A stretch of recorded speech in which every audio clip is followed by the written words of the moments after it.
कल मैंने एक लड़की से पूछा कि तुम्हारी हल्की हल्की मूछें क्यों हैं। बोली, मैं अब्बू पर गई हूँ।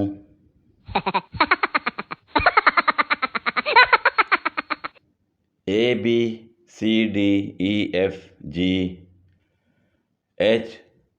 I love you। Oh sorry, ज़बान फिसल गई।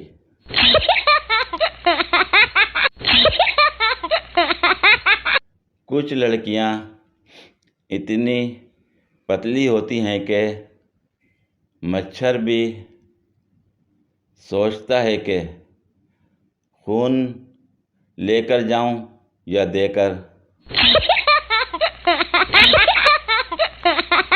फूल इंसानों से ज़्यादा खूबसूरत होते हैं, पर कुछ लोग फूलों से भी ज़्यादा खूबसूरत होते हैं। जैसे कि आप मुझे ही देख लें।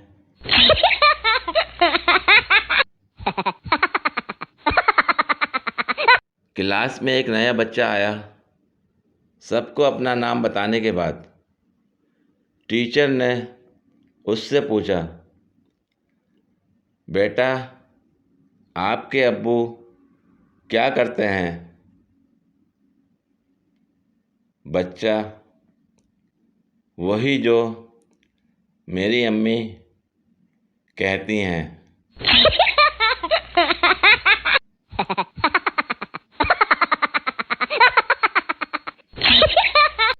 एक चिड़ा, चूहा और मक्खी एक साथ रहते थे।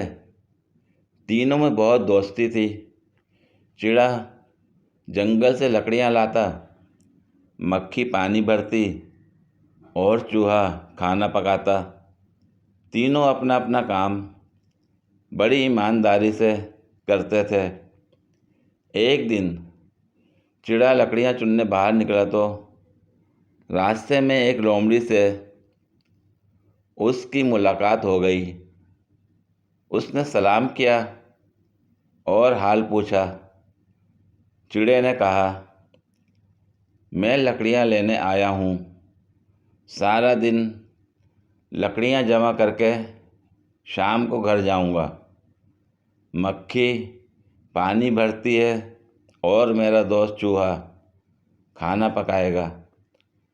ये सुनते ही लोमड़ी ने कहा, लानत हो तुम्हारी समझ पर। तुम ऐसे खूबसूरत परिंदे होकर दिन भर औरों के लिए क्यों मुसीबत झेलते हो?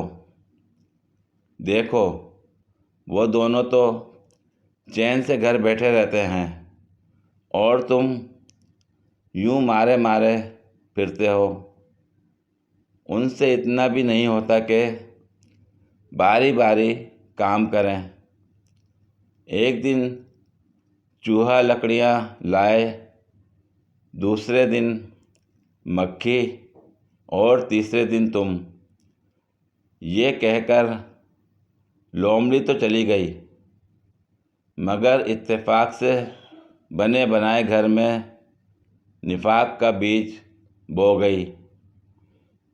चिड़ा बेवकूफ़ ऐसा बिगड़ा कि उसने शाम को लकड़ियाँ लाकर एक तरफ फेंक दी और ख़ुद मुंह फुलाकर एक कोने में पड़ा रहा। चूहे और मक्खी ने खाना पकाया। जब दस्तरखान बिछा तो चिड़े को खाने पर बुलाया गया। चिड़े ने कहा, नहीं, मैं नहीं खाता। मुझसे ये रोज़ रोज़ का धंधा नहीं होता। मेरी जान मुफ्त की नहीं है कि मैं अकेला ही बाहर के सारे काम करूं और तुम दोनों चैन से बैठे रहो। बड़ी तू मैं के बाद ये फैसला हुआ कि कल से चूहा लकड़ियाँ लाएगा, मक्खी खाना पकाएगी और चिड़ा पानी भरेगा। सुबह हुई तो मक्खी खाना पकाने के लिए घर रही। चिड़ा पानी भरने गया और चूहे मियाँ लकड़ियाँ लेने चले गए, मगर अभी चूहे मियाँ 10 कदम भी नहीं चले थे कि एक बिल्ली ने उन्हें दबोच लिया।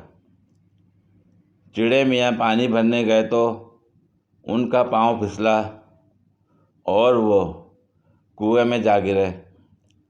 उधर मक्खी ने बची कुची लकड़ियाँ चूल्हे में रखकर आग जलाई तो एक चिंगारी उड़कर उस पर पड़ी और वो भी जल मरी, और यूँ उनकी इत्तेफाकी से बसा बसाया घर तबाह हो गया। पूरी वीडियो देखने के लिए शुक्रिया। अगर वीडियो पसंद आई हो तो लाइक और शेयर करें, कमेंट में अपनी राय का इजहार करें। मज़ीद वीडियोस के लिए मेरे चैनल को सब्सक्राइब करें। शुक्रिया।